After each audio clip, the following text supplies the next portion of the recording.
And I'd like to start by saying that so far, hopefully you have all gone through both module 1 and 2. Module 1 was an introductory module. Module 1 was really about acquainting you with the budget cycle, opportunities for civil society participation throughout the budget cycle, and gender responsive budgeting, how you can use or how a gender lens can be used, an intersectional gender lens can be used throughout the budget cycle, specifically to ensure that women and vulnerable population groups are included in budget considerations throughout the budget cycle. Module 2, so we had a very vigorous discussion during the live session in Module 1. And we started off by talking about, where can you have the most impact as a civil society organization? Because this course, of course, this e-course is for civil society organizations who are looking to have more of an impact in the budget cycle, to have their voice heard during the budget process, either the formulation stage, the approval stage, the audit and oversight stage, the implementation phase, or the audit and oversight stage of the budget. So last week we talked about the formulation stage, module, this is my jet lag kicking in from my trip yesterday, but we haven't had the live session yet. That's today's live session, but you've completed hopefully module 2, which is very much focused on the formulation stage of the budget. And I want to say just a few things about that, and then I'm going to introduce Ruth Kandagor, who's our guest speaker from IPF Kenya. We'll also be joined by Adams Fusheni, who was with us last week, but I think there's been a power outage where he is, and so I'm not sure that he's been able to join us yet. We may be having some technical issues reaching him, but hopefully we'll get him on board as well. So a few things on the formulation stage of the budget cycle. As I said during the first session, one of the things that we see is that when you look at the role of Parliament in the budget cycle, so much of the attention is spent on the approval phase. That is, the attention tends to be focused on when the Minister of Finance is tabling his or her speech in Parliament. That's where all the hype is. That's where all the attention is. And often, as Adams mentioned last week, parliaments have very little time available to scrutinize the budget, but most of their resources are being spent at the approval phase. Now, Module 3, we will be spending more time on the approval phase. But for today, we're going to talk about the opportunity of being more involved in the formulation phase of the budget, which is really when the government, is developing the annual budget. Because, of course, by the time the budget gets to Parliament, it's already generally very, very hard to amend. So it's already a foregone conclusion in many ways. But there is a large period of time before the budget is tabled in Parliament where the government is developing the budget. And there are significant opportunities available for parliamentarians and for civil society to advocate, to try to influence those budgetary priorities. So, having said that, I would invite you to put any comments you have in the chat related to anything you got out of the second module, anything that you learned from the second module that you felt gave you some motivation to be more involved, to have your CSO more involved in that phase of the budget cycle. As you'll recall from the presentation, we looked at a number of different ways that Parliament can play a more vigorous role in the pre-budget phase. Typically, we find that it's really the executive branch that's holding most of the pre-budget consultations. but very little is being done at that time. In most countries, very little is being done at that time by the legislative branch or parliament. So we talked about pre-budget consultations that are held by the legislative branch.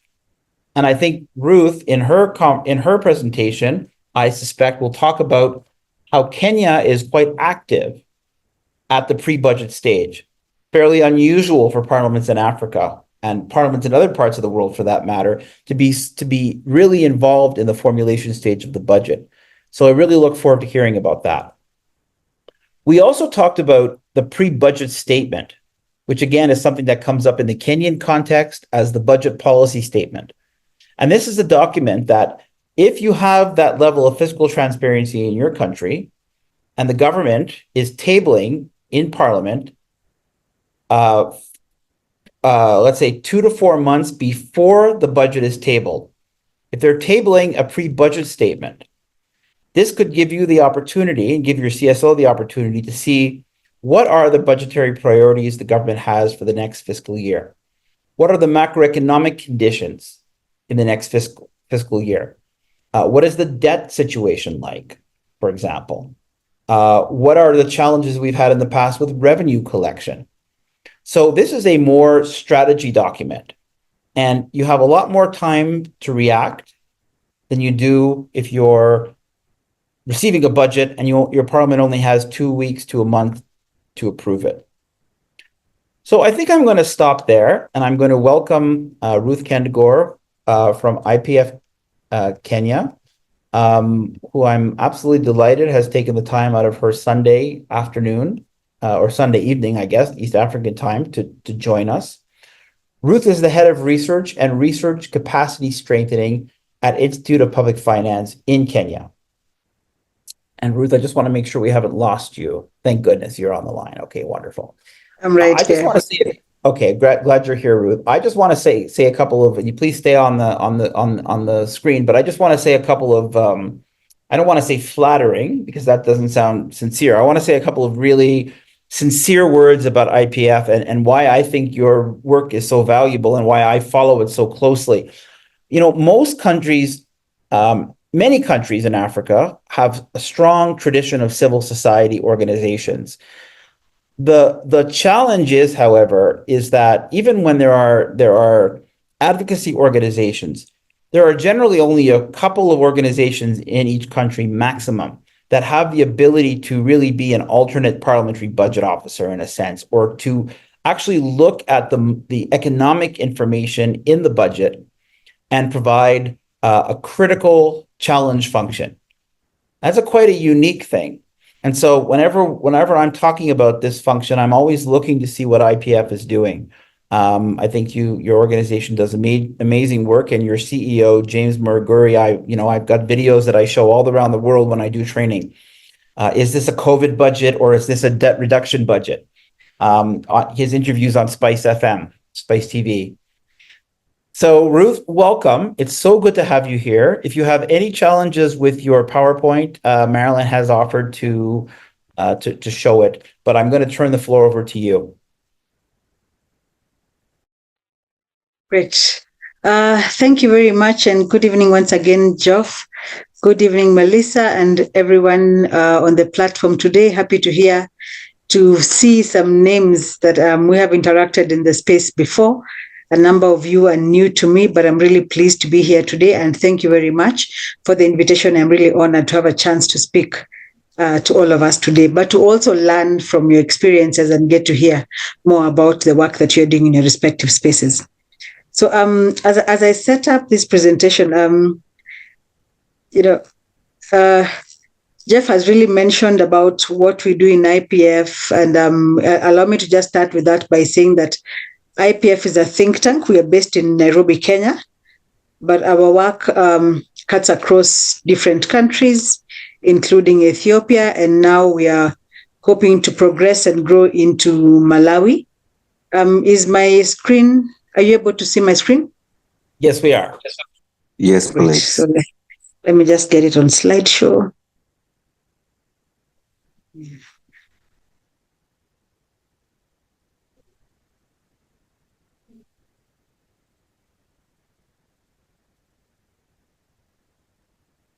Great. I hope that is still very clear.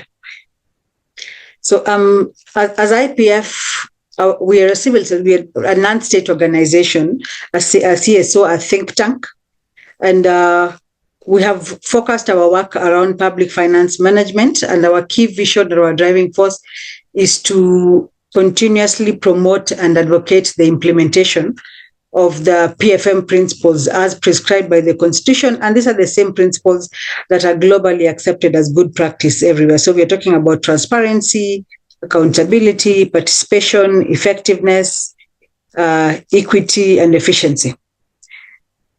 Now, I'm not talking so much about who we are as an organization. I'm happy to keep the conversation on that, but I will move straight into the budget process.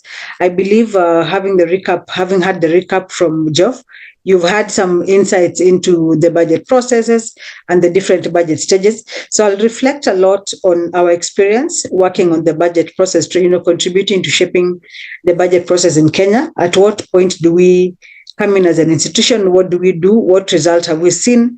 What challenges have we faced? What do we think CSOs can continue doing in order to create more impact within this space that we're working on?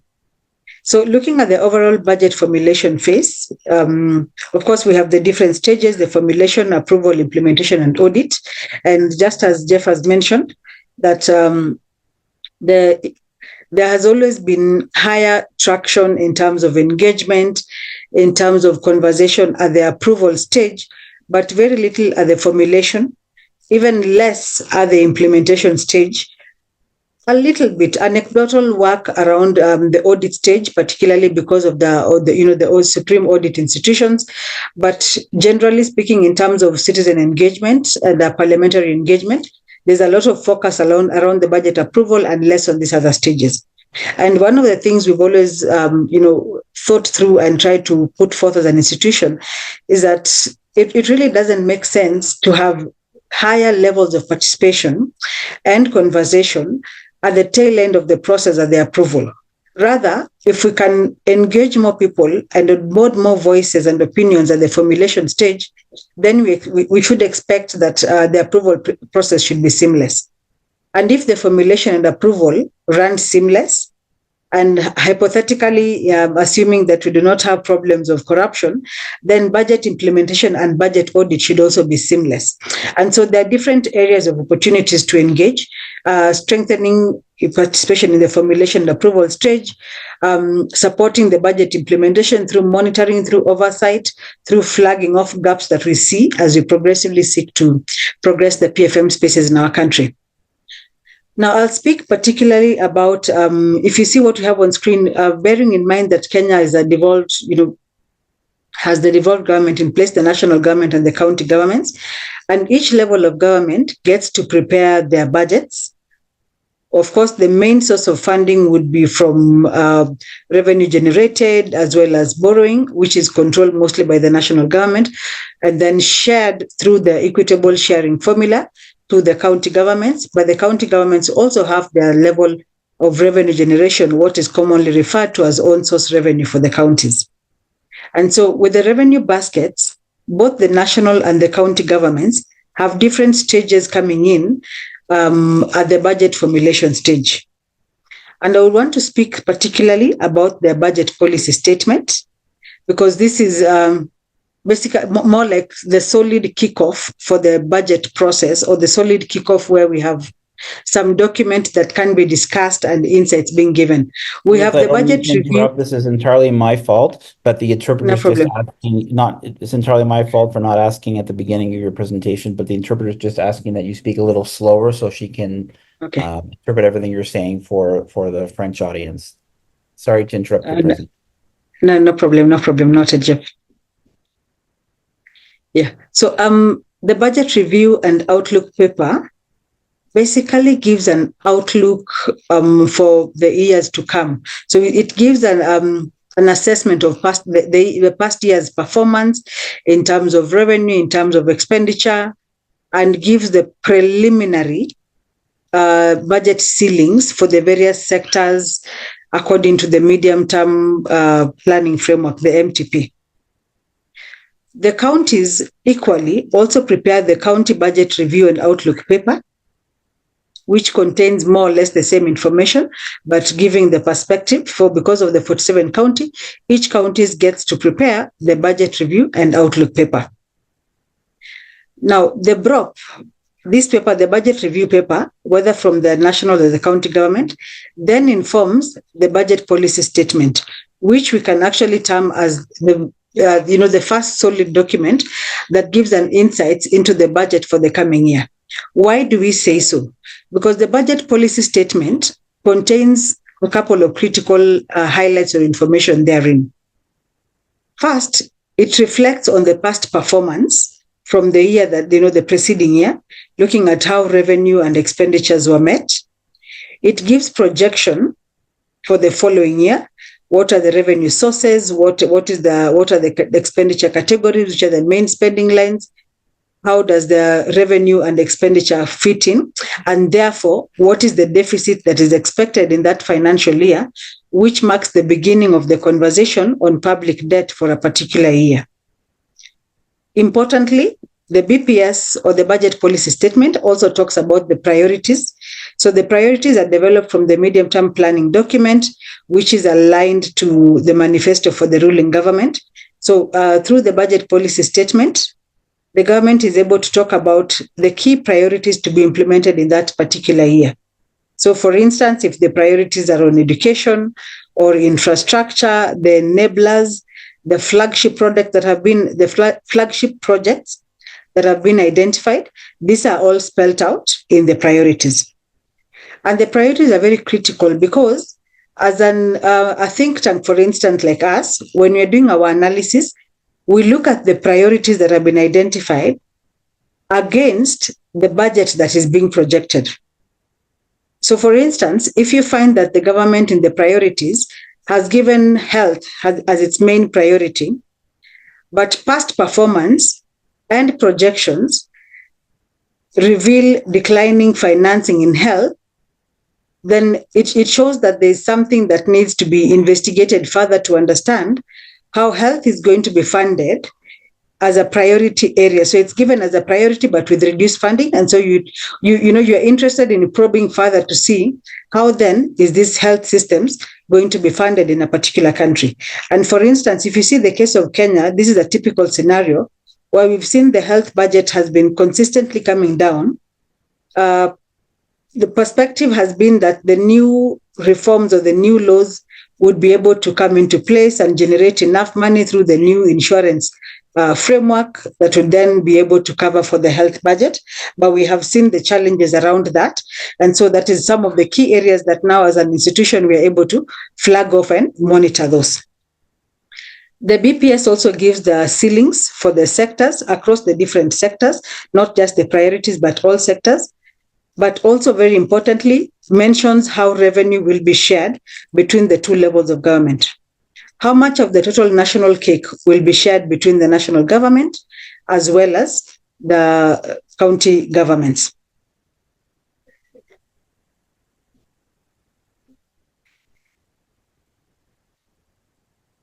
Sorry, I think my computer is having a freeze. I'm not able to scroll to the next. Ruth, that's actually a good place for us just to pause and see if there are any questions. Oh, actually, you feel free to go through the contents of the budget policy statement, and then maybe we can maybe stop and see if there's any questions on the budget policy statement, because some people may be seeing the idea of a budget policy statement for the first time. Mm-hmm. Thank you, Jeff. I'm open. We can take any question. If anyone has a question to understand the budget policy statement, I'm happy to answer to that. Any questions so far for Ruth on the budget policy statement? This is what we call generically the pre-budget statement. You would have seen that on the module. In the Kenyan case, legally and under the Public Financial Management Act, it's called the budget policy statement. Any questions on this document? Questions you have on anything you've heard so far?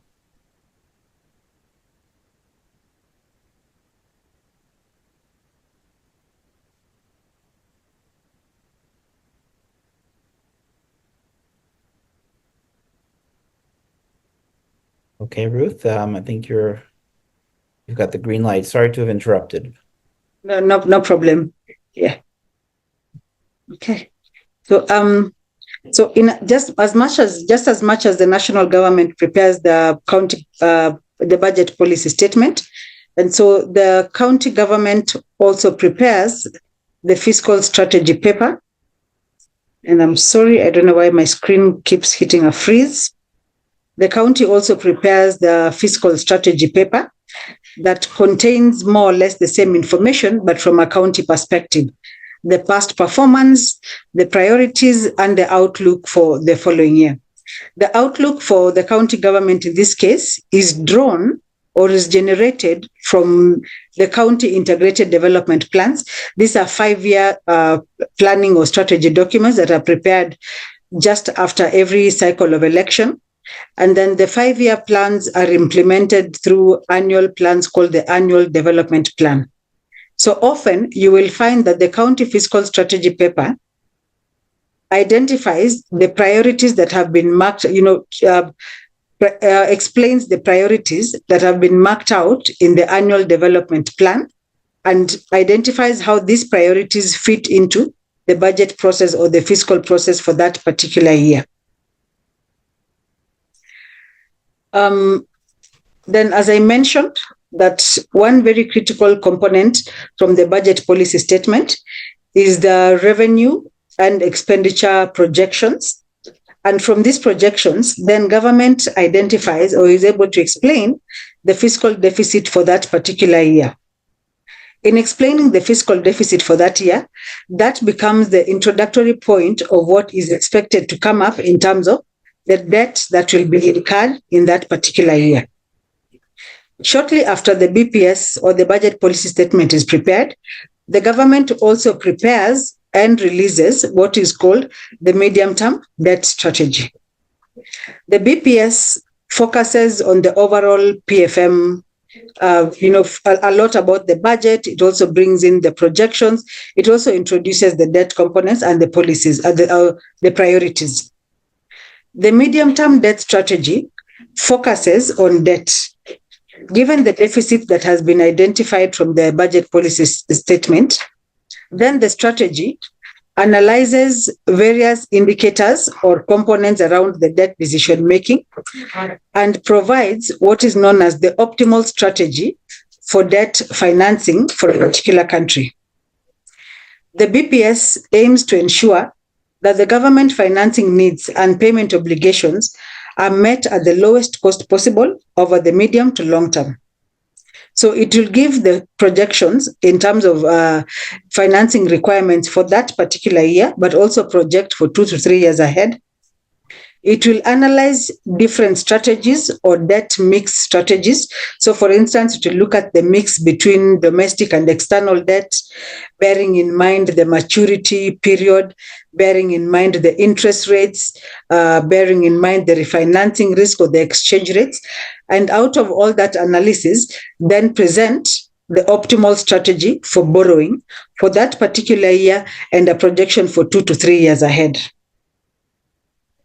Another critical component that is provided in the medium-term debt strategy are the macroeconomic assumptions that are used to determine this optimal strategy. So for instance, assumptions such as GDP growth rates. In the case of Kenya, our debt limit is set through an anchor, that is a percentage of the GDP. The current anchor, the target is 55% of GDP.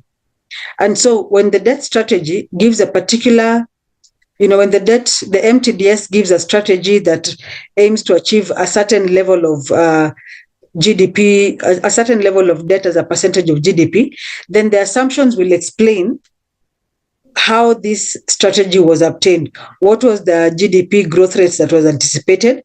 What was the inflation rates that was factored in when computing the strategy? What were the interest rates? How was the forecast determined? To enable explanation or deeper understanding into the strategy or the optimal mix that has been presented. Another critical component that you will find in the medium-term debt strategy is the alternative financing mechanisms. So the medium-term debt strategy will talk about financing from domestic and the external sources. But it will also talk about other financing mechanisms. For instance, the 2024 debt strategy talked about debt swaps as one of the, debt swaps and introducing debt for climate swaps as one of the strategies for for raising resources to finance the fiscal deficit for Kenya. And then it also gives the implementation, the monitoring and evaluation framework for the proposed debt strategies. These two documents, the budget policy statement and the medium-term debt strategy, are the founding, or rather the planning documents that anchor the budget process throughout the year. It is from these two documents that 2 months later, because both of these two documents are released in the month of February, it is from these documents that now the budget estimates are released in April. And it is against these two documents, for instance, against the debt strategy, that the annual borrowing plan is then developed. So they are the very solid anchoring policy documents that they anchor the financial, the financial projections for the particular year. The consequent budget documents and budget decisions that will come are strongly anchored within these two policy documents. I don't know if there's any question as we move into the next, just looking at the legal framework for participation. Any questions? Any questions so far for Ruth? I just want to mention, just for those participants that may not be as familiar with the fact that the budget policy statement in Kenya is reviewed along with the medium-term debt strategy, or around the same time as the medium-term debt strategy, that this is really what I would call a best practice. We will talk more about the medium-term debt strategy in Module 5, which is focused on oversight of public debt. Ruth, if you're available and would like to join us again, we're of course delighted to have you back. But we will talk about the medium-term debt strategy. So for those of you who are hearing about the medium-term debt strategy for the first time, my suggestion would be, don't get overwhelmed. Let's deal today with the budget policy statement and the legal framework, of course, and how, I think, Ruth, what you're going to talk about now is how people and CSOs can participate in budget consultations around the development of the budget policy framework. So why don't I let it go back to you and you can continue. Anybody want to ask any questions before we do that, before Ruth continues? Okay, back to you. Great. Yeah, so looking at the legal framework for public participation in Kenya, and you don't need to fret yourself, mastering all the laws cited here. Basically, the Constitution of Kenya provides the overarching provisions or guidelines that public participation should and is properly entrenched in the decision making, not only on public finance, but on all matters governance. Public finance, passing of legislations and laws, decision making that affect citizens, all of these components should be subjected to public participation. Interestingly, the highest level of participation has been seen in the budgeting process, in the PFM or the public finance space. Compare participation when public finances are concerned and compare participation when we have development agendas or when we have laws being developed or being put into place. We have generally noted that there is higher participation by citizens, and not only citizens, but even organized groups, for instance, by civil society organizations, particularly within the public finance decision-making space, perhaps because this is, it's the money that anchors everything else. And even when you have good laws and the monies are put into place, or maybe this is where the shoe pinches most. But as an observation, we've seen very solid participation within the public finance decision-making space as compared to the many other platforms or opportunities for citizens to participate. Now, I will speak about our experience in participation, and particularly how, as an institute, we've been able to engage the different actors, both the executive and the legislature, around the budget formulation stages and what impact you've been able to see out of the work that we've done, hoping that this then will able to, you can borrow some notes or gain one or two insights into how, as CSOs, we can contribute more into this.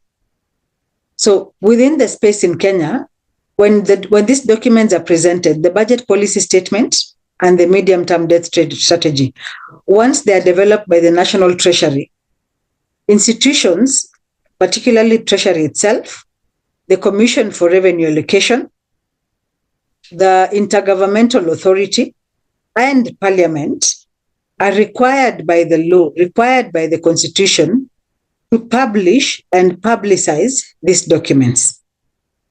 And so you'll find that the documents are published both on the National Treasury website. Parliament will also publish, and sometimes you will find that institutions such as the Commission for Revenue Allocation has also published these documents. The main point of publishing these documents is to make them publicly accessible and available for citizens to react to them. But specifically for the budget policy statement, the National Treasury and Parliament will issue timelines within which citizens should be able to give back their responses or comments on these documents. Many a time they call for written responses, but where citizens are able to, organize for one-on-one sessions, either with Treasury or Parliament, then they're able to. But most of the time you'll find that they call for written submissions, and they will give platforms for which citizens can communicate. Either you can drop your handwritten copies, you can send via email, and sometimes we are called to speak, to appear before the respective committees in Parliament or in Treasury to give our insights on these documents. For the medium-term debt strategy, the call for participation has not been as pronounced as the call for participation for the budget policy statement. But yes, the call is often made and it is put there and people do participate and send their submission. And one of the best practices that we've seen in Kenya, and this is something that has improved progressively, it wasn't like this all along, you'll find that by the time the respective committees in Parliament have gone through the participation, they have listened to the various submissions or memorandums from citizens. When they publish their report as an annex or as an appendix to the report, then they will give a highlight or the summary of the key feedbacks or comments that they received from citizens. So which we think is a good practice because it shows some level of listening to citizens, being able to take their perspective. So they will analyze and say, these are the perspectives received. These ones were factored into the report and some were not factored. And sometimes they will give reasons. Sometimes they may not give solid reasons, but at least it is a step compared to where we were as a country a few years back. So what we've done as IPF, leveraging on those windows, we've been able to make written submission on both the budget policy statement and the medium-term debt strategy. Secondly, we have been able to organize for one-on-one engagements with the respective parliamentary committees, whether it is the Committee on Budgets, whether it is the Committee on Finance, or the Committee on Public Debt.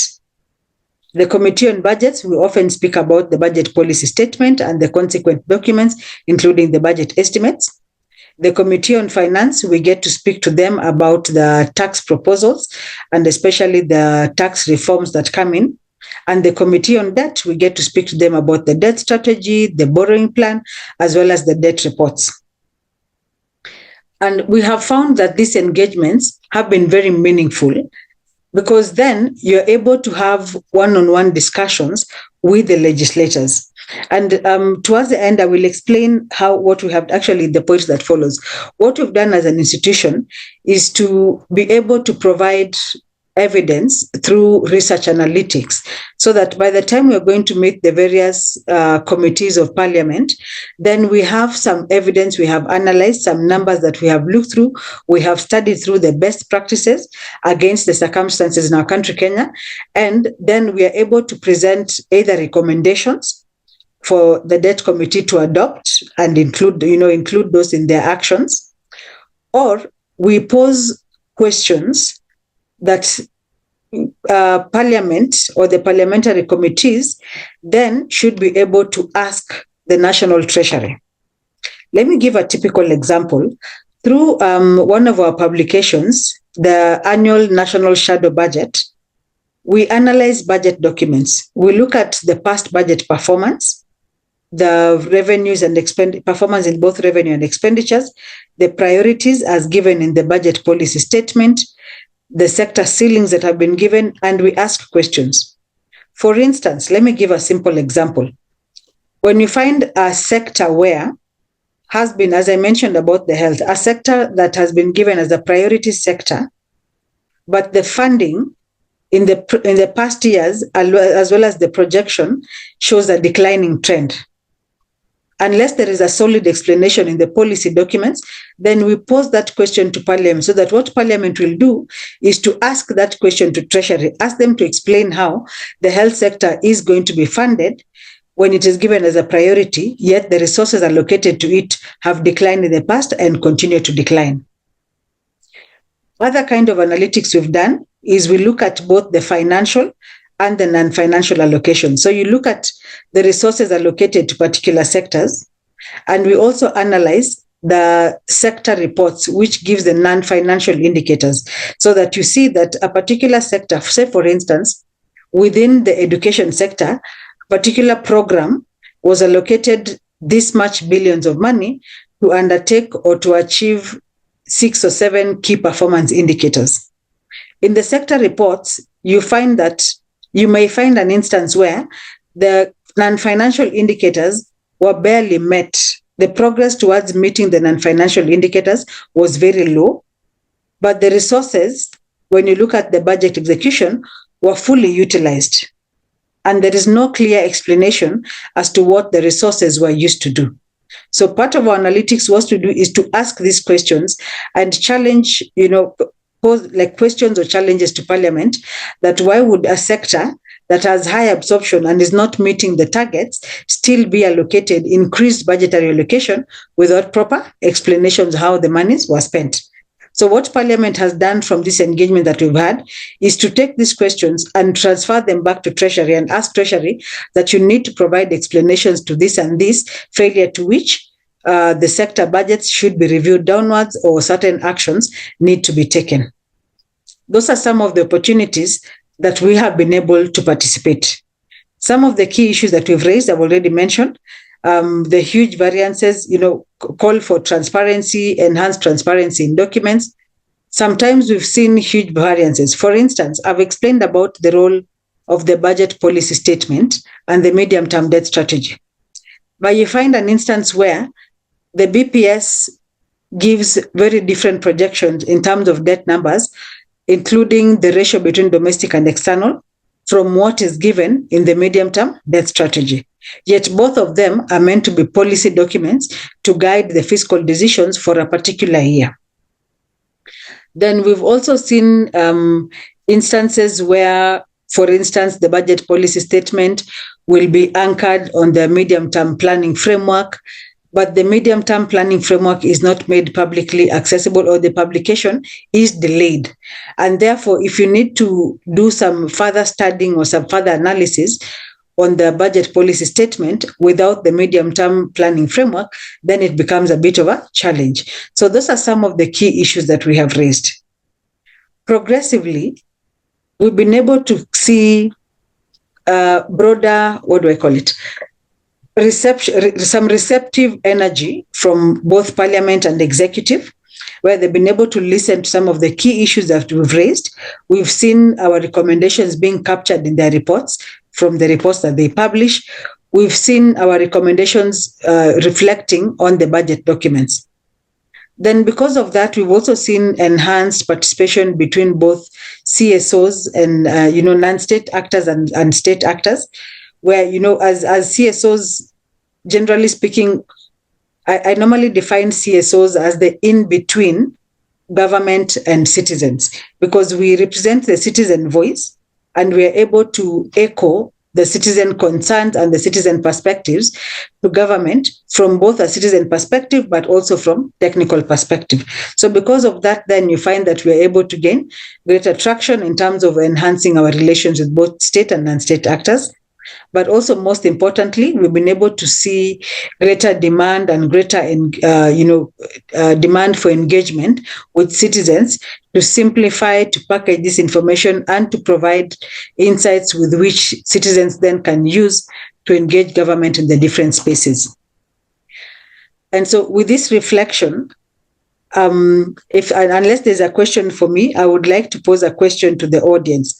How best then can CSOs participate? What are some of the experiences you've had in your respective institutions, the challenges, and how can, as an umbrella institution of CSOs, how can we be able to provide support to this CSO umbrella body so that we are able to, respectively, in our various institutions, in our various spaces, then build in and contribute into shaping participation and efficiency in the budget formulation process?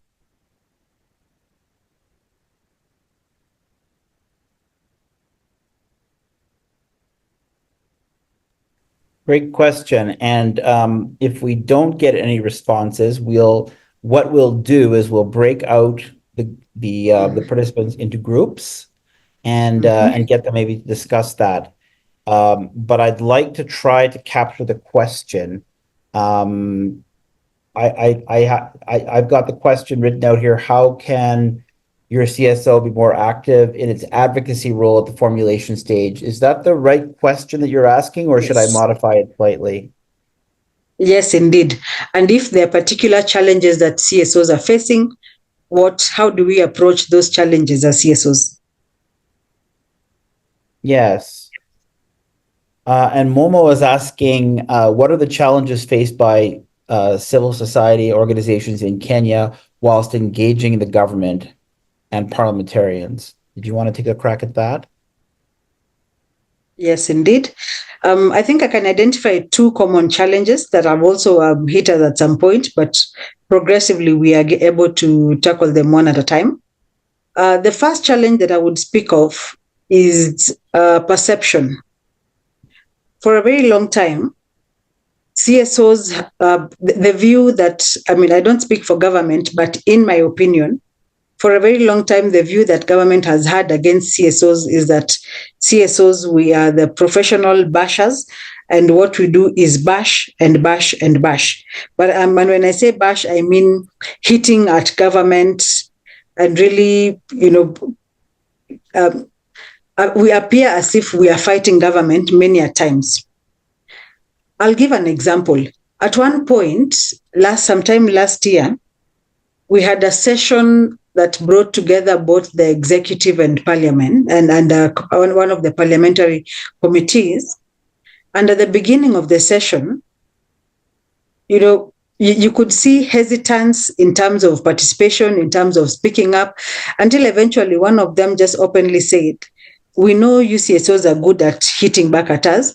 Please hit at us, tell us what you want to say, hit at us and finish your session, and let us continue doing our work in peace." Such kind of perception has already creates a boundary or a barrier and lack of trust in terms of engagement.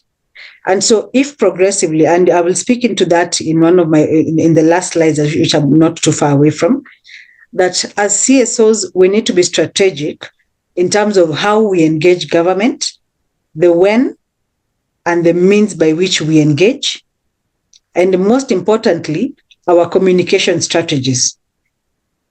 Whereas we should not at any one point be reluctant or hold back from calling a spade when something wrong is done, but the manner in which we are able to address our concerns, I think creates some level of trust and reception with these government entities. One example of what we have done as an institute is to, much as we will raise concern and say, you are wrong here, government, this is wrong, this is wrong. When it is right, we do not hesitate to say this is right and we applaud it. When it is wrong, we do not hesitate to say this is wrong, but we also give opinion on how then that can be corrected. If you remember the case of Kenya, a couple of months, this year has really been a very dynamic time for us. Just around the same time when the budget was being discussed and the finance bill was being discussed, and there were issues of, it's just too expensive. One of the things that the president actually communicated, and this was followed up by, the economic advice, the chair of the Economic Council, asking members of the public, how best can government, citizens, can you please give suggestions on how government can finance or raise resources to finance its budget? What can government do to be able to manage these competing needs that require money against meeting the needs for citizens against the limited resource basket? And I think that is one approach that as CSOs we could consider taking, that when we call a spade is a spade and say this is right or this is wrong, then we are also not just calling out the wrong, but also giving our opinion on how these wrongs can be corrected or what can be done to improve the situations in particular angles or particular perspectives.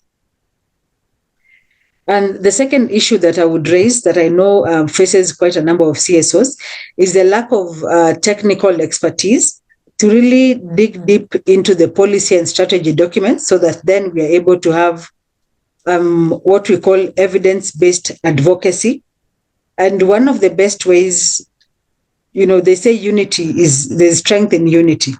And so if CSOs can come together and put their thought process together so that we leverage on our different strengths to be able to ensure that the recommendations or the advocacy efforts that CSOs are giving are not just, advocacy for advocacy, but are advocacy initiatives that are backed up by proper evidence and technical input. Thank you, Joe, for that question. I hope I have answered it adequately. Yes, you have. And I think what we should do now is we should break out into our groups and have a brief discussion on some of the issues that you've raised. I would propose 2 questions. I'm going to put them in the chat in both English and French.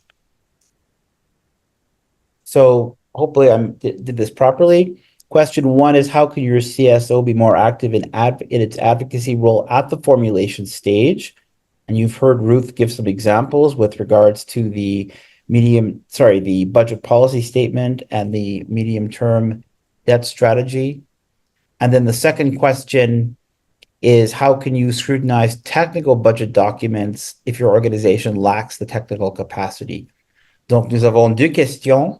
Première, c'est comment est-ce que votre OSC peut-elle être plus active dans son rôle de plaidoyer au stade de la formulation. Et la deuxième question, c'est comment pouvez-vous examiner les documents budgétaires techniques si votre organisation ne dispose pas des capacités techniques? So, Ruth, if you don't mind staying on the line for a little bit, we'll break out into, I think, 3 groups. Confirm your speaking language. Okay, so we'll break out into 3 groups, 2 English groups and a French group. And we'll take 10 minutes to answer those questions. If you could choose somebody from your group to record your group's answer, or at least the mood of the group, then when we come back, we can have brief presentations. Since we only have 2 groups, why don't we start with group 1 and get your response? Maybe we'll start with question number 1, and then we'll go to the other group, and we'll come back to you for question number 2. So question number 1, just to review, was how can your CSO be more active in its advocacy role at the formulation stage? By the way, I just wanted to mention that I was dropping in on the 2 groups, and I certainly noticed a great amount of enthusiasm and discussion. So I'm very excited to hear the responses. I'm sure Ruth is as well. So let's go over to group 1. while my internet stable now, let me go on to what we discussed, and then my colleagues, especially Ruth, and then Momo can come in. Um, Key point that we all agree that there's need for CSOs to coalesce around their strengths and support each other. That was a key area of emphasis. And also to connect national CSOs to district CSOs, especially where there is that lower level planning opportunities to influence what is happening. Those are very important, I would agree.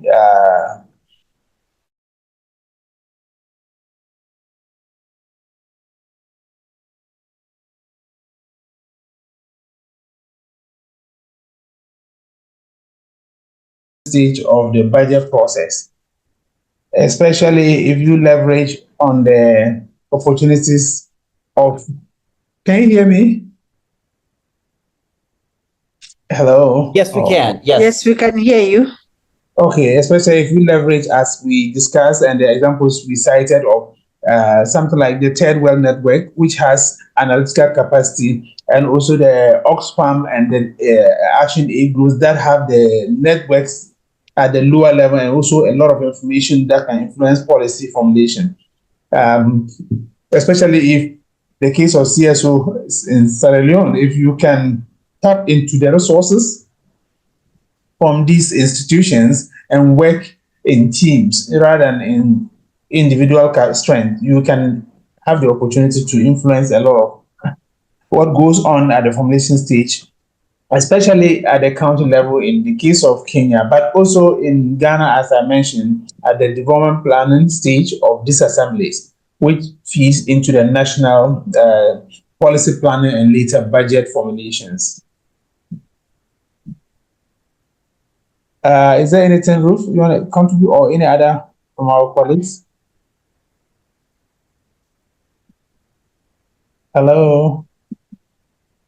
Yeah, I can hear you, Adams. I don't know if anyone else from our team would like to chime in, but I think you've captured the key issues that we've discussed on the issues of collaboration and partnership, leadership, even when there's collaboration, and breaking down, looking at budget formulation and one huge body, one huge activity, then breaking down into the various activities and plugging in the various spaces. I think those are the highlights of what we discussed. Okay, great. Anybody else from you, Jeff, from our team? Okay, great. Thank you very much. I was listening to Team 2 a little bit as well, and there was a very vigorous conversation going on. So Team 1, can you talk about how your CSO, how you see CSOs playing a more vigorous role in the formulation stage of the budget process? Over to Team 2. Thank you very much. Specifically for Sierra Leone, they said securing a budget calendar guides the budget process, and also generating evidence based on issues to be able to convince them on policy. They would look at the legal framework, public participation, and the procurement patterns. Also conducting key issue analysis, collaborating with stakeholders, either within the CSO space and also with institutions within the government. Developing policy briefs that will provide recommendations, writing position papers, and also carrying out needs assessment outcome that will give an overview on what should be advocated for in the formulation state. And lastly, strengthening the numbers, building up of a coalition to apply pressure. I don't know if I've left anything out in our group. Yeah, thank you. Anybody else from Group 2? I heard Abdul Rahwan talking about the budget calendar, which I thought was a very good point, and maybe exactly that a little bit. Because you can't actively participate in a process that you don't understand how it's being carried out. So we in our own case here, we sort of normally, follow government closely to get the calendar itself, which we call in our case in Sierra Leone the budget circular. When once it's published, we also get it circulated to all the district CSOs in country, so they understand when each of the stages is going to complement. And then we'll deep dive on generating evidence. When we go out, we conduct research on the areas that we want to engage. So like our sister mentioned, the case of the legal frame. Say, for example, we wanted to influence a law in Sierra Leone quite recently that is looking at gender responsive procurement, because we realize over the years that government is spending almost 50% of the budget on procurement. But yet still, the women that form the bulk of the population in Sierra Leone don't participate, to that numbers. It's only very low numbers. And we also have the GIWI Act, which has specified that the minimum participation of women should be 30%. And we sort of conducted a survey. 3 different reports looking at the legal framework, look at how women are participating, and we also look at the procurement patterns for some 3 years. And so now we have generated the evidence. We are now engaging government, showing them the evidence and convincing them so that they can have a law that will guarantee increased women participation in public procurement. Those are the things that I wanted to add. Wonderful, wonderful, wonderful. Thank you so much, everyone from Group 2, both Malay and Abdul Rahman. Let's go back to Group 1 now and get the response. One of the things about IPF that I mentioned is only 1 or 2 NGOs, CSOs in each country, if that, is going to have the technical knowledge to do what they do, which is really go through the budget numbers.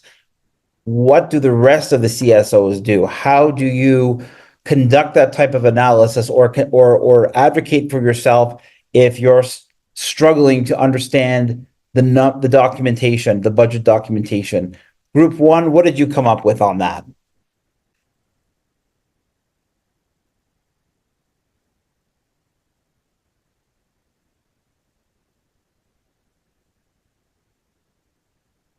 Group 1, can you hear me?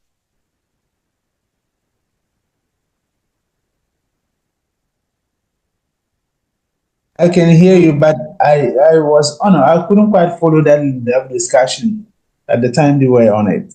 I would let others who were there to come in, please.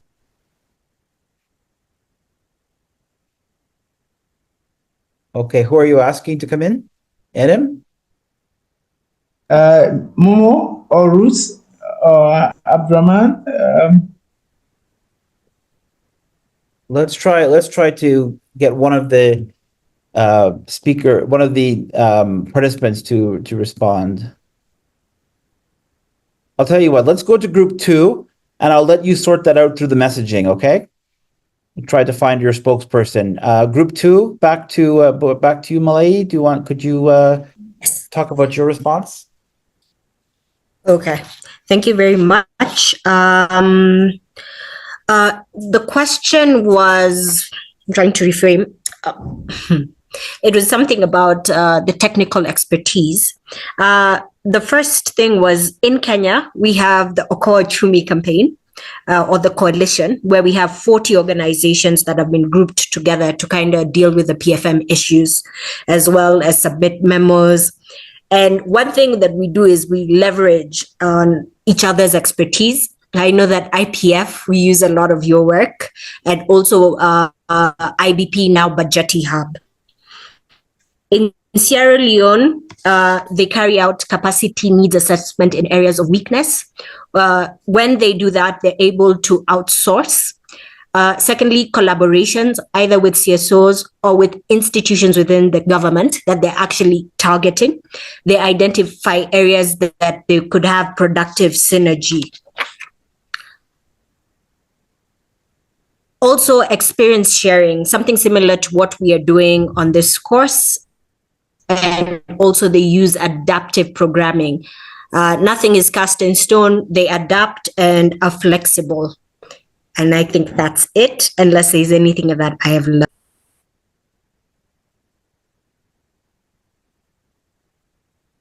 Okay, wonderful. Thank you very much. Group 1, let's go back to you and see if we have a spokesperson now.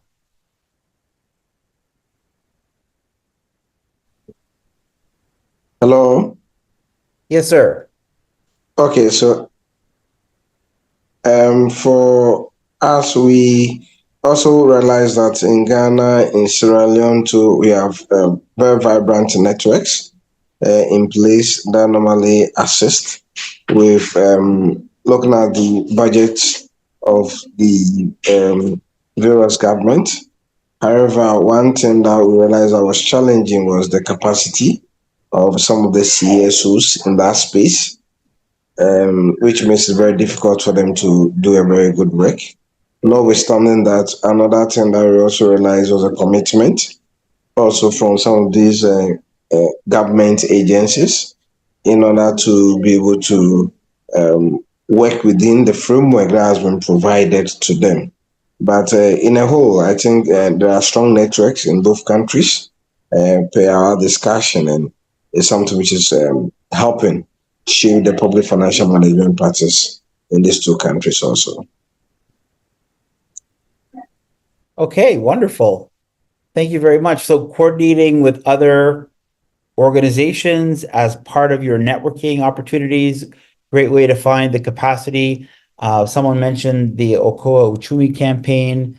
I was just trying to find the podcast interview that I did with Diana Gishengo on that, who's the coordinator of the campaign. They do absolutely amazing work. I'll see if I could find that podcast for you and send you the link so you can listen to more about the work that the Oko Chumi campaign is doing. And then we'll also do that. We'll also have that conversation more as part of module 5. So I'm going to drop in the chat for you the podcast interview I did with Diana Gishengo, who is from the Institute of Social Accountability, Kenya, and also is the coordinator of Okoa Uchumi. So thank you very much to the groups. Ruth, are you comfortable with 5 minutes to wrap up? Thank you, Jeff. I'm happy that what I had set aside as my final key messages really is what we've discussed in the groups, and the good thing about such sessions is that it's not just about sharing information, but I'm also learning a lot about what is happening in other countries, in Sierra Leone, in Ghana, and really, I'm not sure whether it's still relevant for me to do the recap because we've already covered those issues in the sessions that we've had. That's okay. That's okay. If you feel that you would, I didn't share that properly. Let me try that again. Yeah, no, if you feel that you've covered everything, then we can continue, and you're welcome to stay with us for the remaining half hour that we have. Adams, so thank you so much, Ruth, for your presentation and your participation. Please stick around. But again, it's great to really always look to countries like Kenya and to some of the organizations that Malay mentioned, for example, IPF, Oko Chumi, and Bajeti Hub for the amazing work that you all do. Let's go over to Adams. If your line is okay, Adams, I know you're up in Tamale today and in Ghana, and the line is not great. But if you're there, do you want to see if you want to just give a quick test and see if we can hear you? Yes, I think it's falling on at the moment. Let me see. Okay, we better strike while the iron's hot. Yes. I think first is to talk to the experience of Sierra Leone, which relatively offers, I would say, opportunities for CSO engagement and impacting the processes and decisions before even Parliament. I would talk to the fact that the Constitution of Sierra Leone and the Public Finance Management Act 2016 provides a good basis for CSO engagement because it's a public document. Basically, the areas where Parliament has the opportunity to look into the document is where CSOs equally have opportunity to engage. In this case, we can talk about when the fiscal strategy statement comes to Parliament. It is often available for CSO engagement, but also even at the budget hearing stage before it comes to Parliament. That is where there is a conversation with all the agencies, Ministry Department agencies, finalizing what they have with the Ministry of Finance. And all of these are legal backing under the Public Finance Management Act of 2016. I would also include that the opportunity for influencing the budget formulation and then monitoring at some level of the activities exists at the District Budget Oversight Committee's engagement in Sierra Leone. And my colleagues should provide direct experience of how they have done it, but that opportunity exists for CSO engagement and input in at the formulation stage of the budget processes in Sierra Leone. When it comes to the budget itself, the budget calendar of Sierra Leone, again, has very clear timelines, notwithstanding that they are so compact. There isn't a lot of time to engage, but there are clear timelines that the CSO community have the opportunity to be part of the conversation. Especially if the engagement in the National Policy Hearing Week begins sometime in September. No.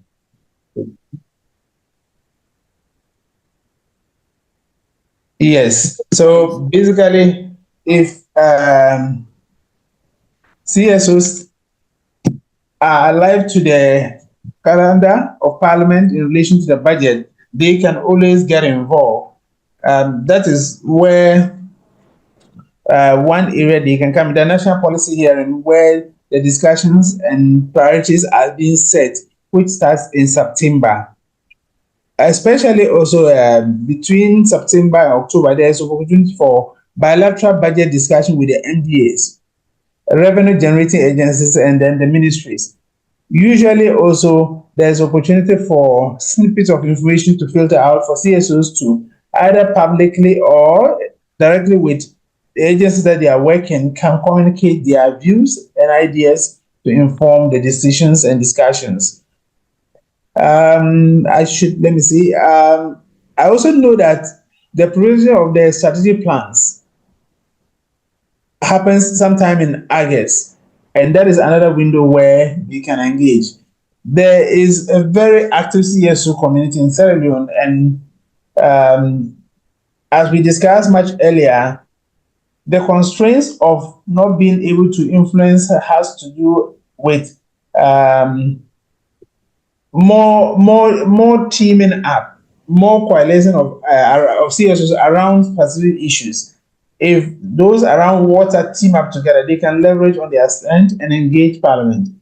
And those of us who were in the last time, I shared the opportunities that exist in Parliament for this engagement in relation to what they call the Parliament Civil Society Forum, which has 8 clusters of areas of work with Parliament. And Parliament has signed an MOU with CSOs, providing opportunities for this engagement. So this is a tool that can be leveraged for CSOs to engage in the budget formulation stage in Sierra Leone. Talking about Ghana, Ghana is not as exciting as Sierra Leone. While on paper there is this ground up or bottom up approach to national development planning, for the most part, when it comes to the money issues, most of the decisions are at the central level. So to the extent that these assemblies, through their work planning, can propose priorities for their districts, how much money they can get, understandably, is left to the national level. But again, the opportunity for CSOs to influence the local level provides a lot of room to really feed into the policy decisions before even the budget and what the real needs of people are. So I would encourage that CSOs, as we talked earlier, connect with district level, local CSOs to make sure that information is really informed of people's needs and realities at that level, especially social issues, gender issues, That is where you can pick the real substance of what people need rather than what those at the top perceive. The only window for CSO input is when the budget is before Parliament. I will still call that part of the formulation in the sense that once it comes into Parliament, and once changes that are going to propose will not affect budget ceilings or budget allocations. Usually, MPs can vary to a certain extent what is permissible. And that is where an active and very well prepared CSOs can also engage. And I can talk specifically, especially when it comes to tax ideas, how government can generate tax. Sometimes for a large number of taxes, sometimes CSOs do help governments get ideas. But sometimes they can be very difficult to make changes, especially where those tax proposals are tied to international agreement, which recently I can cite the e-levy. E-levy is electronic levy on any and all transfers that goes through the bank, through the mobile money transactions. There was a lot of civil society advocacy against that, but notwithstanding that, because government had committed that there has to be increased internal revenue generation, it went through. And I'm not surprised that the government is now even advocating to bring it back if they get opportunity. But this is just to point a fact that opportunity exists for CSOs to engage at the budget stage of budget review and approval stage.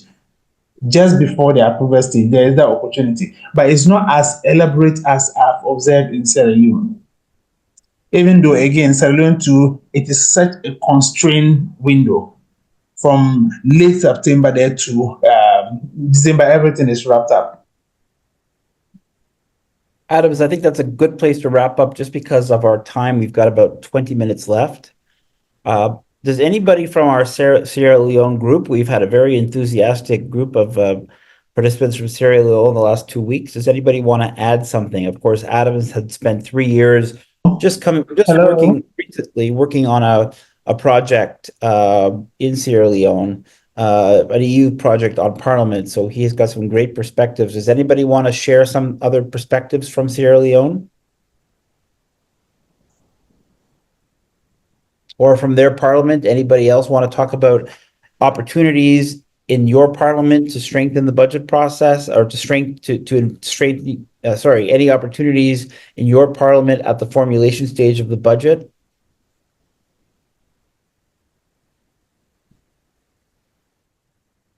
Yes. Hello once again. Yes. Yes, Abdurrahman speaking from Sierra Leone. I work with the Budget Advocacy Network, and so I'm giving you experience based on our engagement at the country level. So there are opportunities, even though we have a lot of other challenges. We will not lose sight of that. But it's always good to sort of appreciate the advantages you have, in whatever process that you're engaging. And so for us, we have the opportunity of working with a newly established unit in the House of Parliament, which is called the Budget Office. There is a specialized unit that has been opened in Parliament, and we have a stronger relationship with that unit, right? Because they know that the work that we do in country is very specialized around public financial management. So we collaborate strongly.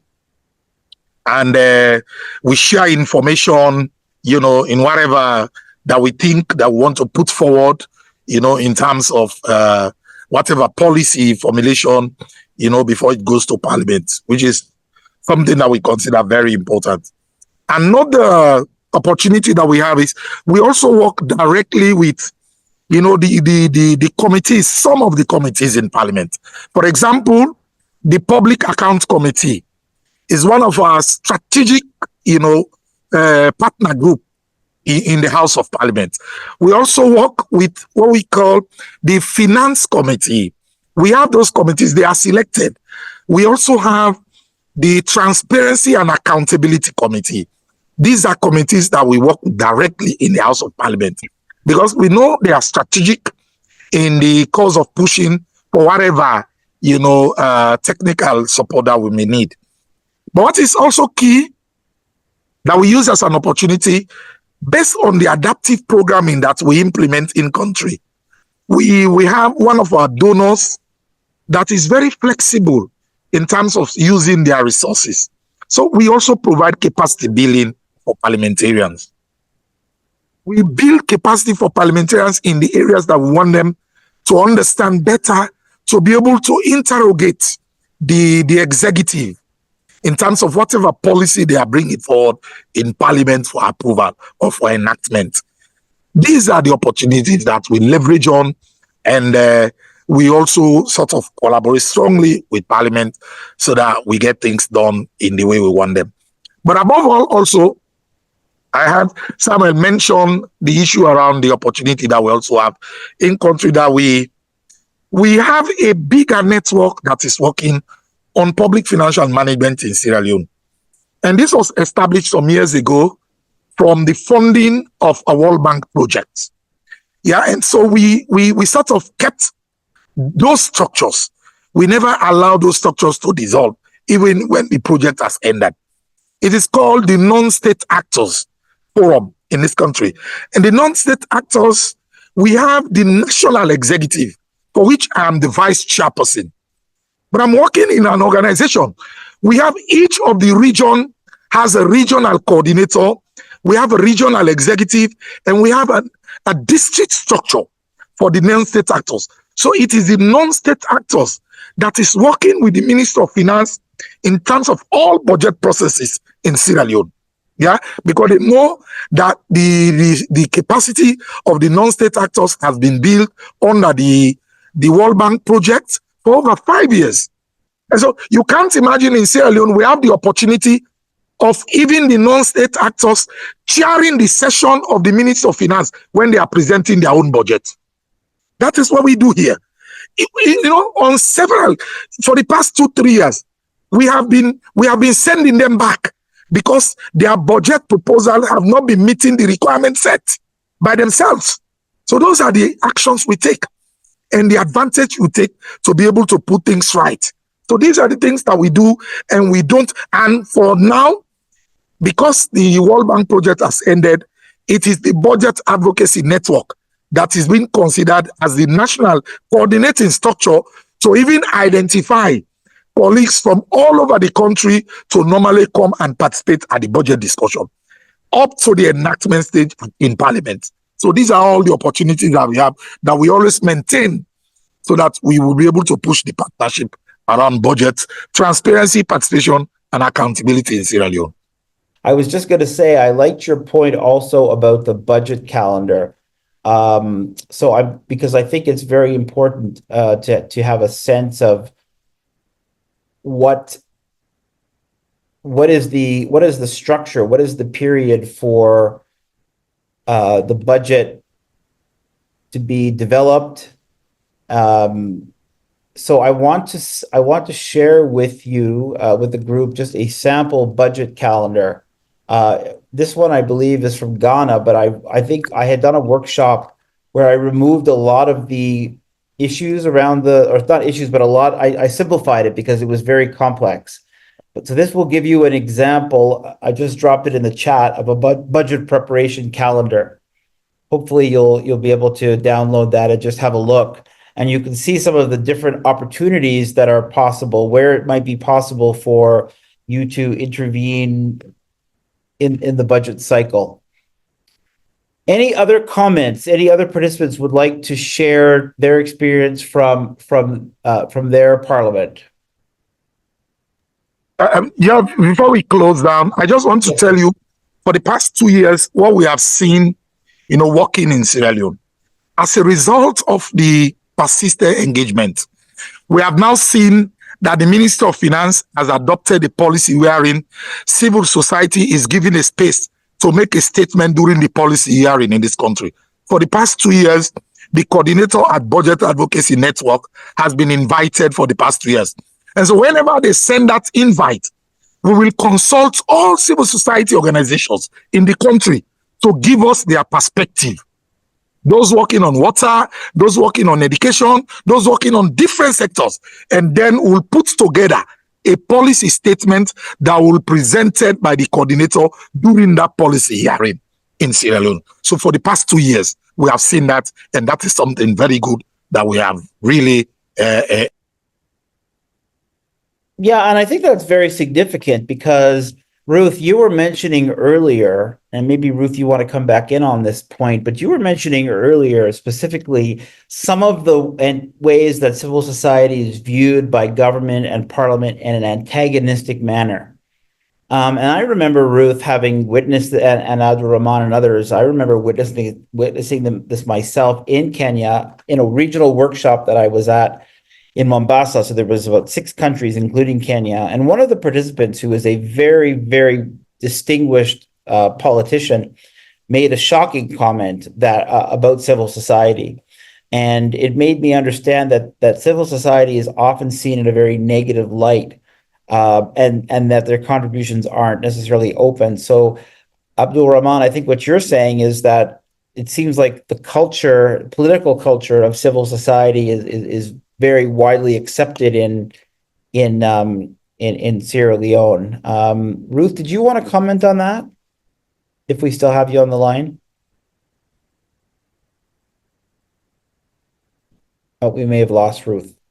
Jeff, I'm here, although good. you were breaking at some point. Would you mind repeating the question? I got in piecemeal, political economy of? Yes, just the political culture of, Abdul Rahman was saying that in Sierra Leone countries that the CSOs are very well received, and and he gave some tangible examples of how they are brought to the table, and the budget network has been brought to the table. But you were saying that in your views, that's not always the case. I thought maybe you could jump in and just provide a bit of thought about that. I think it's a very important issue. Thank you, Geoff. Yes, in my opinion, indeed, I think that makes a difference in terms of how effective CSOs are. We are being able to drive conversation not only with government, but also with citizens and fellow stakeholders. And one of the things that we discussed in our group was, even as CSOs come together, how is their leadership structured to be able to drive the common agenda for the groups of CSOs as they come together? And I don't think that it is critical for CSOs. And if you see, one of the things that I mentioned earlier is that CSOs need to be very strategic in terms of how we package our communication and our presentation.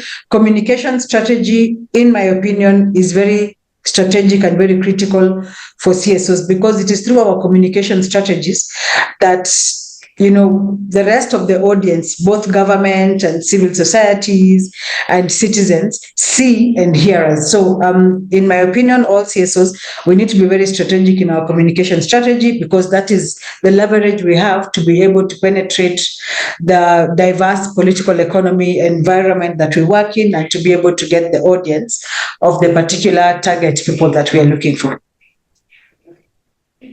Yeah, thanks very much. Thanks for that, very much for that, Ruth. We have about 7 minutes left. Are there any other country practices that any of the participants want to share?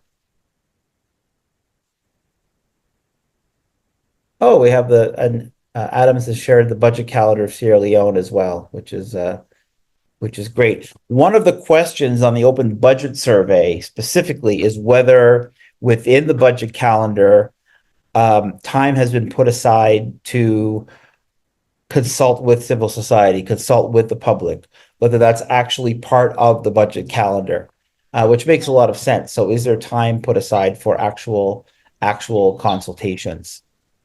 Does anybody else want to provide some experience from their perspective, from their country? We have about 5 minutes. Yes, hello. Yes, sir. Hello. Yes, I just want to add to what my colleagues have just said, Adam and others, with regards to the experience we have in Sierra Leone. And one of the unique experience is that I want to share is that it's the decentralization process of budget hearing, not only budget formulation, but also when it comes to budget hearing, they usually come down to, the district. It will not only center in Freetown, which is the capital city, but also they ensure that also it's scaled to other districts.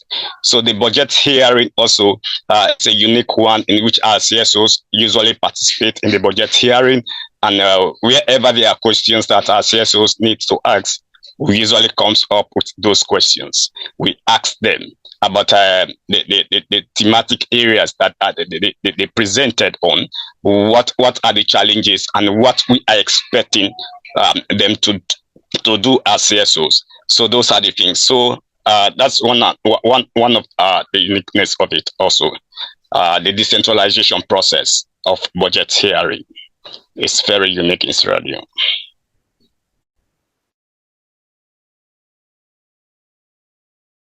That's great. Thank you very much, Momo. Is there anybody else who wanted to comment?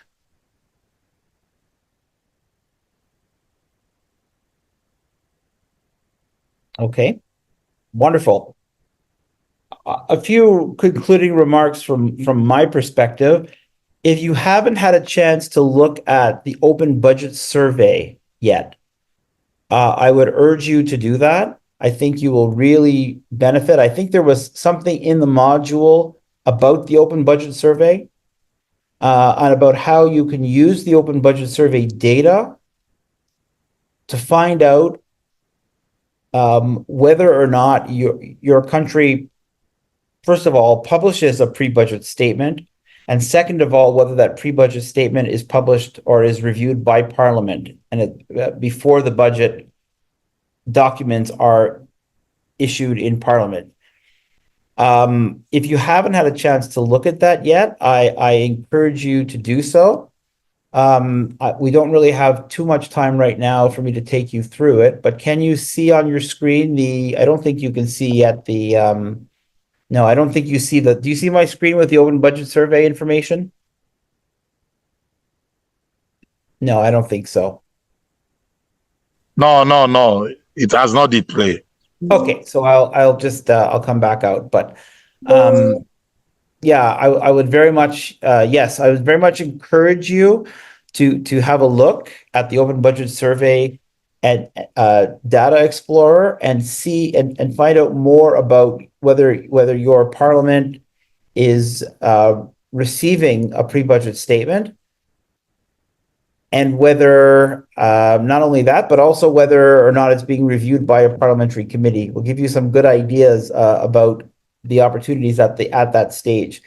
I think I would also just like to mention that one of the things I think works very well in the Kenyan context is the alignment between the Constitution, the legislation, and the standing orders. And that's something that I think as CSOs you can lobby for or advocate for more effective and clear legislation and standing orders around. For example, in Kenya, the PFM Act requires the budget policy statement and the medium-term debt strategy to be tabled in Parliament and reviewed by a parliamentary committee. Then the standing orders provide more detail on the requirements for Parliament to review those documents. So I would say the more tight the legislative framework is and the standing orders are, and the more consistent they are, the more likely that you're going to have an effective budget transparency and parliamentary involvement in the budget process. But as CSOs, that's something that you can also press for, to make sure that legislation is more prescriptive about Parliament's role in the budget process. I think this is a good place to wrap up. I'll say that Module 3 is very much about the approval phase of the budget. So, we've talked here about the formulation phase. The next module is really on the approval phase. And even if the Parliament only has very limited time to scrutinize and approve the budget, and of course, by definition, civil society only has limited time, it's still possible to have an impact. Often there are citizen budgets that can be reviewed, which are simplified versions of the budget. It's still a good chance to get your views on record. And it's also a good opportunity to see in the budgetary appropriations whether the government is matching the funds being allocated to the promises or the framework it provided, its priority framework it provided in the budget policy or pre-budget statement. So next week, we're going to talk about that issue of the approval phase. In the meantime, please continue to work through your modules. If you haven't worked through module 1 and 2 yet, please do try to catch up in order to get your certificate of completion. And please do continue with module 3 and continue to work on the exercises. Thank you and also that we'll be continuing next week with the live session. We'll be going back to 10 a.m.